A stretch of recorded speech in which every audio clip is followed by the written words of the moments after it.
everyone, this is Esther Minua. Welcome to my channel Pure Soul Astrology. थोड़ा सा basic सा बात करती हूँ आज मैं। जब हम एस्ट्रोलॉजी सीखते हैं तो पर्पस क्या होता है? यही होता है ना, या तो हम अपनी ज़िंदगी में बहुत स्ट्रगल्स करके आए होते हैं तो सोचते हैं हमारे साथ ऐसा क्यों हुआ, या हम ये जानना चाहते हैं कि हमारे लाइफ का पर्पस क्या है।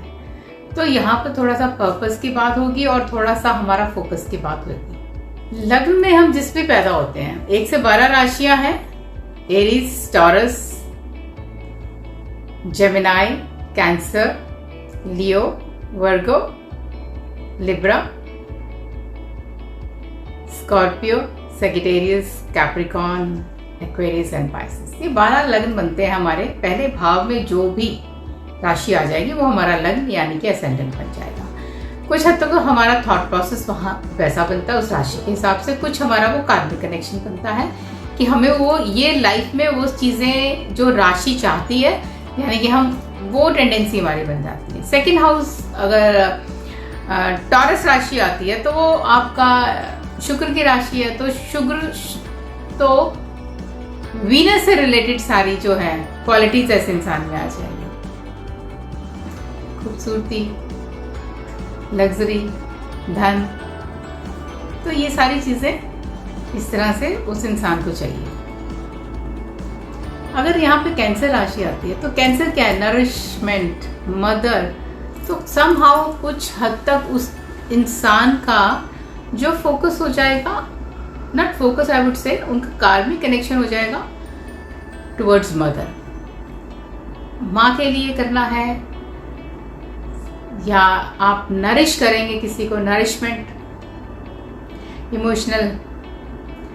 तो इस तरह से हम जो एट्रीब्यूट जो भी राशि के होंगे वो इंसान के लिए कुछ कार्मिक हो जाएगी। सेजिटेरियस आ जाती है, पाइसेस आ जाती है, जुपिटर का साइन आता है इसमें। जुपिटर हमारे लिए क्या होता है? जुपिटर लेडीज की कुंडली में तो आपको मालूम है कि वो हस्बैंड का कारक होता है, तो उसके लिए जो हस्बैंड है वो प्रायोरिटी रह जाएगा ऐसे इंसान के लिए। अगर ये मेल चार्ट है तो वेल्थ है, भाग्य है, तो यानी कि या आप एडवाइस करते रहेंगे, बीइंग फादर, आप हमेशा बच्चों को एडवाइस करेंगे या लोगों को एडवाइस करेंगे। तो कहीं ना कहीं ये जो लग्न हम लेके आते हैं ये हमारे कार्मिक होते हैं। हम ये क्यों लेकर आते हैं? इसलिए लेके आते हैं। सैटर्न की आ गई तो सैटर्न हमारा कार्मिक है कनेक्शन, की कर्म हमारा धर्म है, ये हमें समझना पड़ेगा। अब अगर हम आगे बढ़ते हैं तो हमारा फोकस क्या होगा लाइफ के अंदर। अब इसको हम कैसे देखेंगे कि फोकस क्या होगा? अब 6th हाउस, 8th हाउस और 12th हाउस में जो नंबर्स आएंगे, जो राशियां आएंगी, वो हमारा लाइफ का फोकस बन जाएगा। चलिए हम एग्जाम्पल लेते हैं, एरीज का ही ले लेते हैं। वो तो सिंपल, आपको सबको समझ आ जाएगा कि एरीज के लिए नंबर 6 आएगा तो छठा घर ही उसका फोकस रहेगा। नौकरी, कर्जा, लड़ाई झगड़ा, कंपटीशन। जॉब करता है तो वहाँ पे कंपटीशन कोलीग्स के साथ में मिलेगा, सर्वेंट्स हैं यहाँ पे, उनके साथ इशू रहेगा।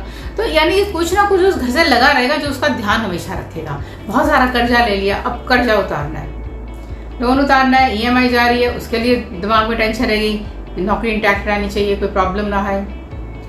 देर सवेर लड़ाई झगड़े हो जाएंगे किसी ना किसी से, मतलब वो कि क्यों हो गई इसके साथ में मेरी लड़ाई। तो ये सारी चीजें हैं, ये छठे घर से रिलेटेड निकलेंगी, तो वो इंसान का फोकस उसी एरिया में रह जाएगा। 8वां घर है, अगर छोटी बीमारी छठा घर देता है तो लंबी बीमारी बना देगा 8वां घर। सडन इवेंट्स निकल के आएंगे, टेंशन है किसी किस्म की, फायर यहाँ से है, ट्रांसफॉर्मेशन यहाँ से है, ह्यूमिलेशन यहाँ से है। तो बहुत सारी चीजें जो है 8वें घर की निकल के आएंगी। अब जॉब करता है इंसान, छठा घर, मेरी जॉब सही रहनी चाहिए क्योंकि मेरे को पेमेंट्स करनी है, EMI भरनी है, अपनी मॉर्गेज भरनी है। अब 8वां घर आ गई प्रोडक्शन। जॉब करता है तो उसको जिस कंपनी में काम करता है, प्रोडक्ट जो है टाइमली जितने उसको डिलीवर करने हैं, रोज का टारगेट है वो पूरा करना, उस पर फोकस रहेगा उसका सारा दिन। If he has to deliver 100 products means जो भी पार्ट बनाते हैं, जो आपका मैन्युफैक्चरिंग यूनिट में किसी भी किस्म का हम पार्ट ले लेते हैं, वो अगर वो बना रहा है इंसान, तो फोकस है कि वो पूरे शाम तक मुझे 100 पूरे करके देने हैं। सारा दिन फोकस उसी में रहेगा, क्योंकि पता है कि 100 पूरे नहीं किए तो मुझे ट्रबल हो जाएगी, मुझे आंसर करना पड़ेगा अपने सीनियर्स को। अब 12वां घर है, अगर वो बीमारी से रिलेटेड कुछ परेशानियां उसको लाइफ में तंग कर रही है, तो वो 12वां घर आ गया, तो हॉस्पिटलाइजेशन, उसके चक्कर लगते रहेंगे। नहीं तो खर्चे बहुत होंगे, खर्चों का घर है तो इंसान खर्चों में रहेगा। 12वां घर फॉरेन कंट्री का है, ऐसा इंसान सोचेगा मैं फॉरेन जाके सेटल हो जाऊं, यहाँ सेटल नहीं हो पाएगा किसी वजह से, तो सोचेगा फॉरेन ही चला जाता हूँ, वहाँ मेरा काम बन जाएगा, मैं वहाँ सेटल हो जाता हूँ। तो 12वें घर का फोकस हो गया उसका। जब तक वो पहुँचेगा नहीं 12वें घर में, तब तक उसका यही चलता रहेगा। पहुँच गया तो शायद कुछ और एक्टिवेट हो जाएगा, खर्चे बढ़ जाएंगे ना, फॉरेन कंट्री का पैसा कमा रहा, तो खर्चो, ऐश करो। 12वां घर ऐश का भी तो है, ठीक है। ओके, अब हम, अगर मैं टॉरस राशि की बात करती हूँ, नेक्स्ट राशि की, तो नेक्स्ट राशि हमारी आती है, तो उसमें छठे घर में कौन सी राशि फॉल करेगी? नंबर 7। अब 7वां घर कौन सा हो गया? कालपुरुष की कुंडली से स्पाउस का, पार्टनरशिप का।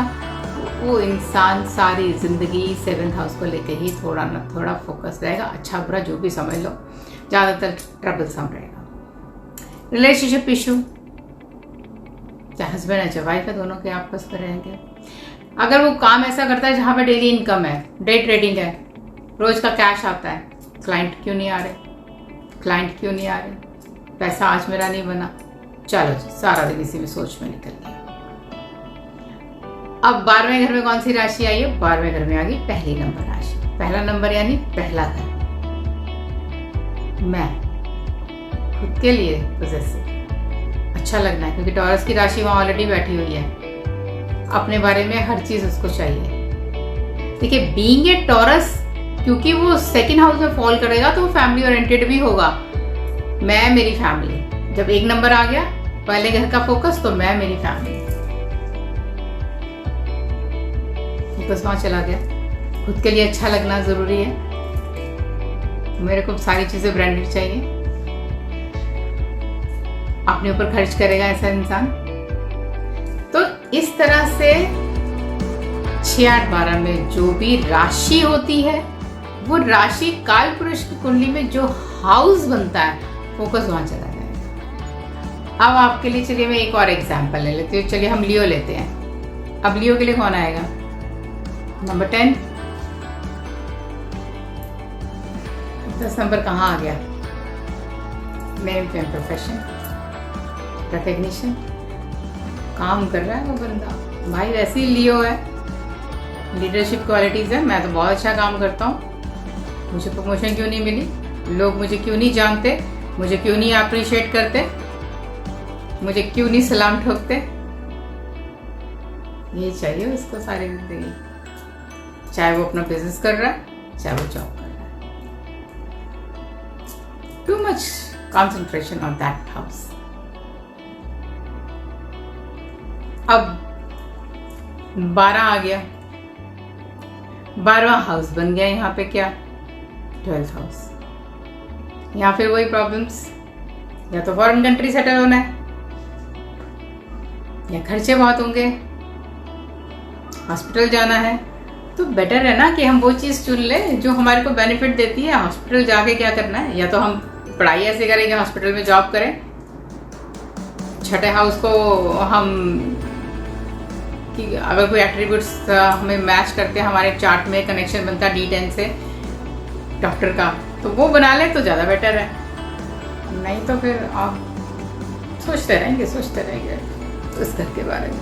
ये ट्राइड एंड टेस्टेड है, मैं बता रही हूँ आपको। अब उसके बाद में 12वां घर क्या बन गया? 12वें घर में कौन सी राशि आई? 4 नंबर राशि। 4 नंबर राशि यानी आपका घर। मुझे घर चाहिए, गाड़ी चाहिए, सारी सुख सुविधाएं चाहिए, मैं तो अपने घर का राजा हूँ। लेडी है तो मैं तो अपने घर की रानी हूँ। I want the best one, everything big, everything बड़ा, जो नजर आए दुनिया को। लियो है ना, दूर से चलता हुआ पता चलता आ रहा है भाई, शेर आ रहा है, शेर। तो इस तरह से छठे, 8वें, 12वें घर के अंदर जो भी राशि आएगी वो राशि काल पुरुष की कुंडली का जो हाउस बनता है, हमारा फोकस उसी घर में रहेगा। आप अपने चार्ट को उठाइए, आप देखिए कि आपका लग्न क्या है। उस लग्न से आप काफी हद तक उस घर से रिलेट करेंगे, जो भी आपका लग्न बनेगा उसके एट्रीब्यूट से रिलेट करेंगे। फिर फोकस लाइफ में क्या होगा, जो भी छठे, 8वें, 12वें घर में राशियां पड़ रही हैं, राशि 9 नंबर तो 9वां घर, 8 नंबर तो 8वां घर, 1 नंबर है तो 1 पहला घर, 2 नंबर आ गया तो आपके लिए वो सेकंड हाउस इंपॉर्टेंट हो जाएगा। तो सेकंड हाउस में हम क्या कहेंगे, मेरी फैमिली, पैसा, बैंक बैलेंस चाहिए भाई हर हालत में। तो इस तरह से आप देखेंगे कि आपके जो चार्ट का फोकस जो होगा इन्हीं 3 घरों के इर्द गिर्द घूम रहा होगा। आज के लिए इतना ही, कुछ और लेके आऊंगी अगली बारी। Last but not the least, channel को सब्सक्राइब करिए, लाइक करिए, शेयर करिए, बेल आइकन को प्रेस करिए ताकि पता नोटिफिकेशंस मिलती रहे। And thanks for watching. Bye bye, take care.